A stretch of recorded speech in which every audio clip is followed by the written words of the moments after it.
Okay, hi everyone.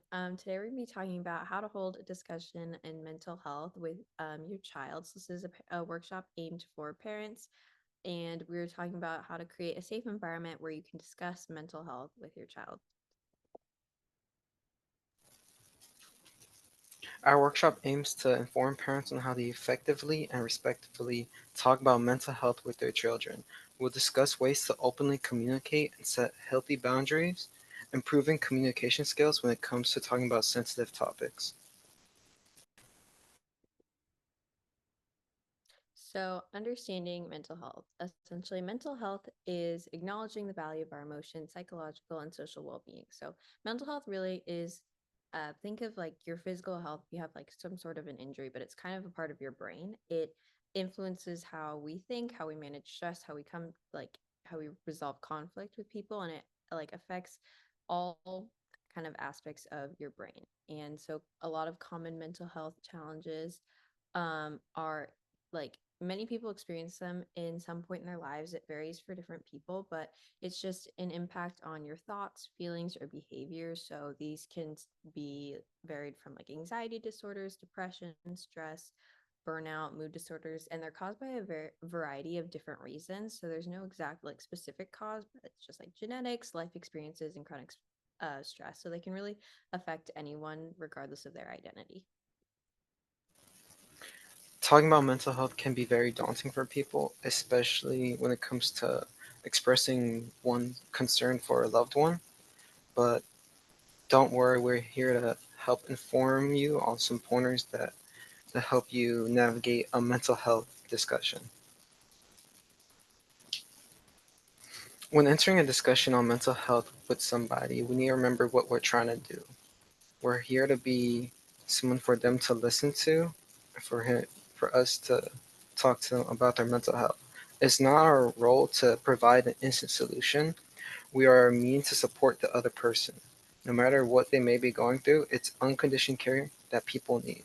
So we want to pull as much judgment and criticality away from that person to make them feel heard.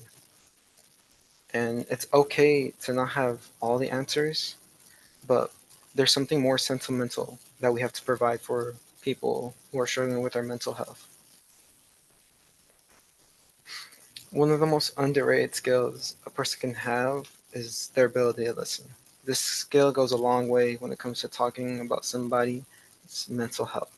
Simply being heard out helps so many people with their emotions. Now, some sub skills with listening is active listening, remembering what they're saying, paying attention.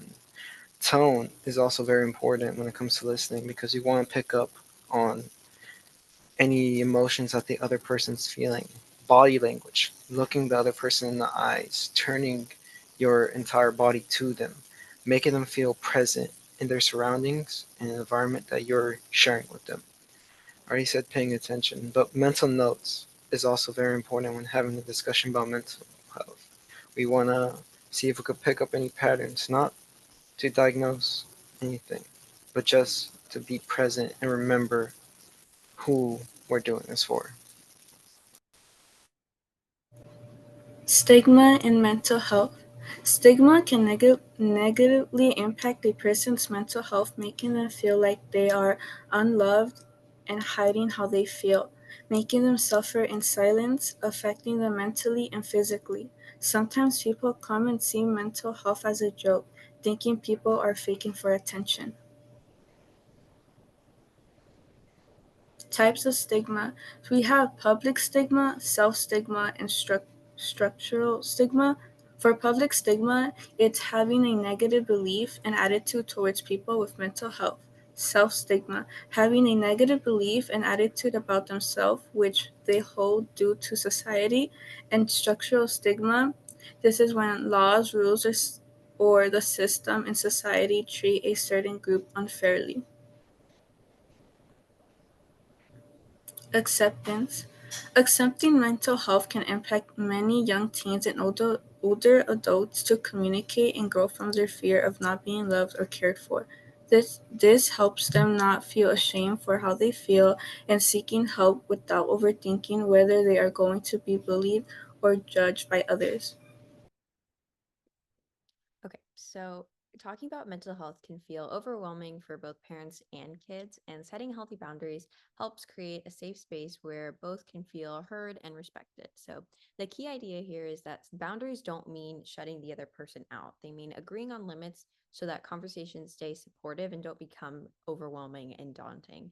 So, um, the first tip that we have is to ask before sharing. So parents could ask before like beginning a conversation, like, is now a good time to talk? Because it helps respects a child's need for space, and it gives them kind of control over the conversation.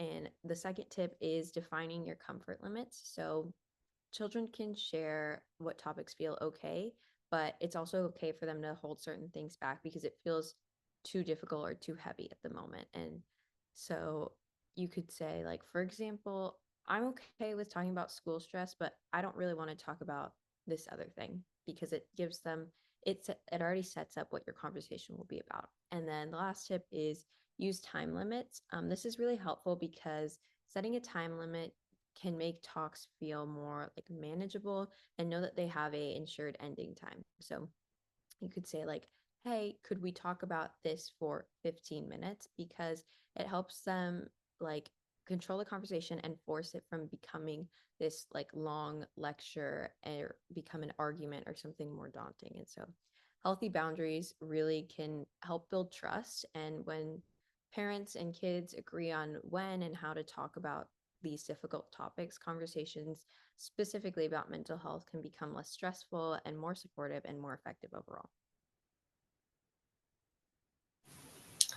So it's important to note that while you should always like respect the boundaries of your child, it does unfortunately like you do need to seek emergency mental help if you think that they're at risk of harming themselves or another person. You can always call 988 for any mental health crises. For any other crises, obviously call 911.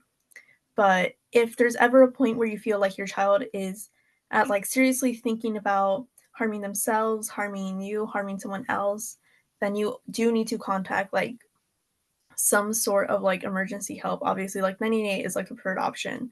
But if you have like a therapist or a psychiatrist on speed dial, something like that, um, and other like circumstances, obviously, you and your child can have a conversation with like the boundaries and tips that were mentioned before about maybe like finding a therapist, finding someone to talk to, seeking like professional help.